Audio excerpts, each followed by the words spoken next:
തൃശൂർ.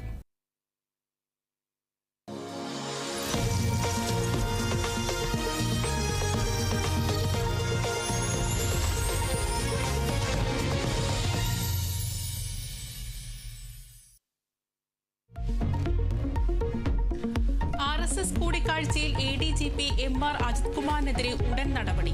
ADGPയുടെ വിശദീകരണം DGP തള്ളുമെന്ന സൂചന. നിർണായക അന്വേഷണ റിപ്പോർട്ട് മുഖ്യമന്ത്രിക്ക് കൈമാറും.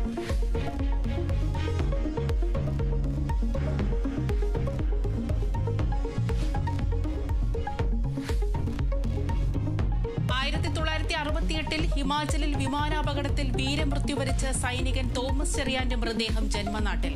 മൃതദേഹം പത്തനംതിട്ട ഇലന്തൂരിലെ സഹോദരന്റെ വീട്ടിൽ എത്തിച്ചു. സംസ്കാരം വൈകിട്ട്. തോമസ് ചെറിയാന്റെ മൃതദേഹം കണ്ടെത്തിയത് 56 വർഷങ്ങൾക്ക് ശേഷം.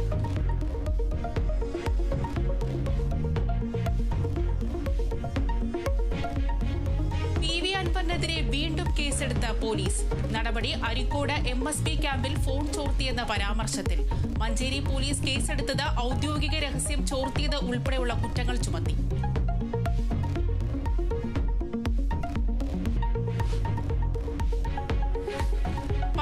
നിയമസഭയുടെ 12ാം സമ്മേളനത്തിന് തുടക്കം.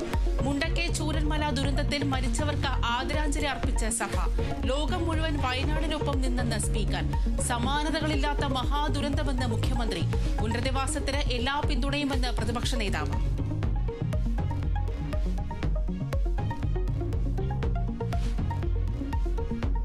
മന്ത്രിസ്ഥാനം ലഭിക്കാത്തതിൽ തോമസ് കെ തോമസിന് അതൃപ്തി. ഉടൻ തീരുമാനമായില്ലെങ്കിൽ പരസ്യ പ്രതികരണത്തിലേക്ക്. PC ചാക്കോട് നിലപാട് വ്യക്തമാക്കി. എന്താണ് അയോഗ്യതയെന്ന് മുഖ്യമന്ത്രി വ്യക്തമാക്കണമെന്ന് തോമസ് കെ തോമസ്.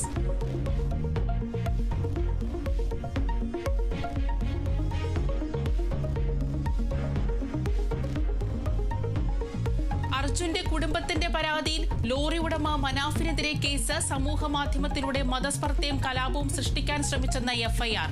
മതസ്പർദ്ധ വളർത്താൻ ശ്രമിച്ചിട്ടില്ലെന്ന് മനാഫ്. വലിയ സങ്കടമെന്നും മാനസിക സംഘർഷത്തിലെന്നും പ്രതികരണം.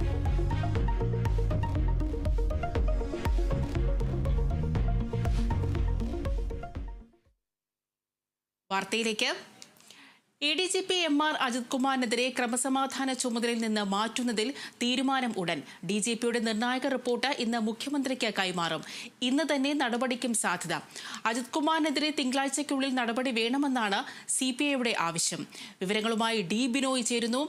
ബിനോയ്, ഉടൻ തന്നെ അജിത് കുമാറിനെ ക്രമസമാധാന ചുമതലയിൽ നിന്ന് മാറ്റാനുള്ള തീരുമാനം ഉടൻ തന്നെ ഉണ്ടാകുമോ?